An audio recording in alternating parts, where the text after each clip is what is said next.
Berhentilah menuduh orang lain tidak berakidah.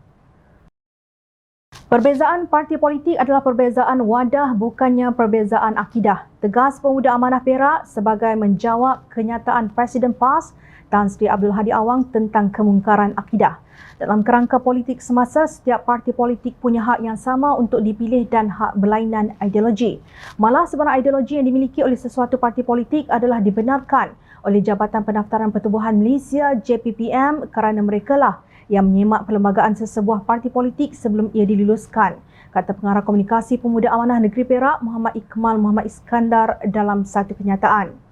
Beliau menyela kenyataan Presiden PAS yang menyatakan bahawa parti itu sedang berjuang menyelamatkan umat Islam daripada kemungkaran akidah yang memperlihatkan seolah-olah terdapat parti politik di Malaysia yang telah merosakkan akidah umat Islam. Pandangan ini sangat bahaya dan memperlihat bibit-bibit takfiri mula disemai oleh Presiden PAS itu. Janganlah kerana perbezaan ideologi parti politik, maka Presiden PAS tergamak untuk mengheret akidah umat Islam sekali dalam perseteruan politik ini, katanya. Muhammad Ikmal dipercayai merujuk kepada ungkapan khusus Abdul Hadi dalam rencananya yang diterbitkan di Harakah Daily pada Rabu bertajuk PAS Berakidah Bukan Berideologi. Antara ungkapannya, Abdul Hadi menyatakan malangnya terdapat kalangan mereka yang terlanjur dalam hubungannya dengan bukan Islam, bahkan bercampur aduk tanpa sempadan, sehinggakan mereka melanggar sempadan yang memisahkan antara iman dan kufur, suatu aspek yang wajib diketahui dan difahami oleh setiap penganut Islam. PAS berusaha menyelamatkan umat Islam secara khusus daripada kemungkaran akidah yang lebih besar dan berbahaya berbanding kemungkaran jenayah akhlak, syariat dan politik, rasuah dan lain-lain. Tidak ada pemimpin beragam Islam di negara ini yang berkata ideologi dan akidah adalah sama. Namun, apabila Abdul Hadi mempertikai hubungan baik antara berbilang kaum dalam parti politik sebagai terlanjur dan melanggar sempadan antara iman dan kufur, ia merupakan ayat mentakfiri kumpulan tertentu. Malah ayat seterusnya yang menyatakan PAS menyelamatkan umat Islam daripada kemungkaran akidah secara tersirat menuduh bahawa ahli politik beragam Islam daripada parti lain sudah tidak berakidah. Sebenarnya tulisan Abdul Hadi kali ini hanyalah untuk menegakkan benang basahnya dalam kenyataan beliau sebelum ini pada 15 September lalu yang menyatakan ramai dalam kalangan PH yang tidak beriman, berakidah dan bermoral berakhlak secara terbuka mengumpulkan kumpulan pemberi rasuah dan penerima rasuah. Kenyataan tersebut turut dikecam oleh Ketua Penerangan UMNO Syahril Hamdan, bukan hanya oleh pemimpin amanah seperti Pengarah Komunikasi Amanah Khalid Abdul Samad dan Ahli Parlimen Sepang Muhammad Hanifah Maidin. Abdul Hadi tidak berani menyebut nama pemimpin Pakatan Harapan yang beliau maksudkan.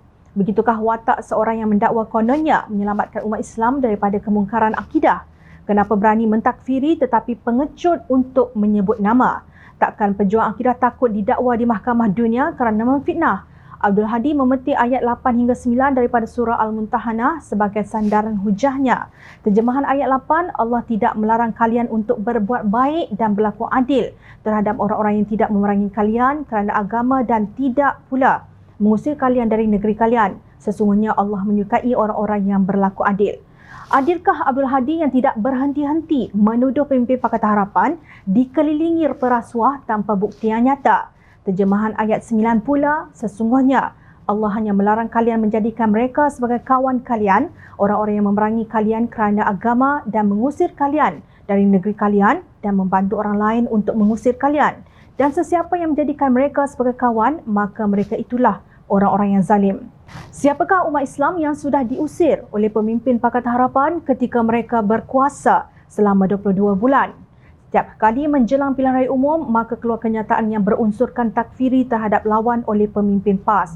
Inilah sentimen yang dimainkan pemimpin PAS demi menutup kelemahan sendiri kerana ketika menjadi kerajaan, mereka gagal menangani masalah yang sedang menghimpit kehidupan rakyat. Adilkah mereka menuduh Penasihat Umum Amanah Datuk Seri Ahmad Awang dan timbalannya Datuk Abdul Ghani Samsudin yang berpuluh tahun berjuang dalam bidang dakwah di dalam negara dan dunia sebagai tidak berakidah? Bezanya kedua penasihat amanah ini tidak menuntut untuk dilantik sebagai duta khas ke Timur Tengah bertaraf menteri ketika Pakatan Harapan menjadi kerajaan selama 22 bulan.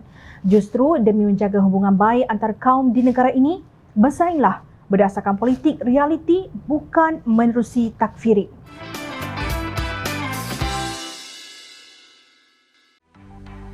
Mencari maklumat dan berita politik yang bebas, kupasan yang tepat, panas.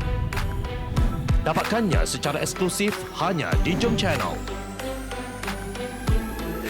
Komitmen kami, perentasan berita Isnin hingga Jumaat. Melalui cara dan isu semasa, kami garapkan secara langsung. Panel-panel berkaliber dan profesional.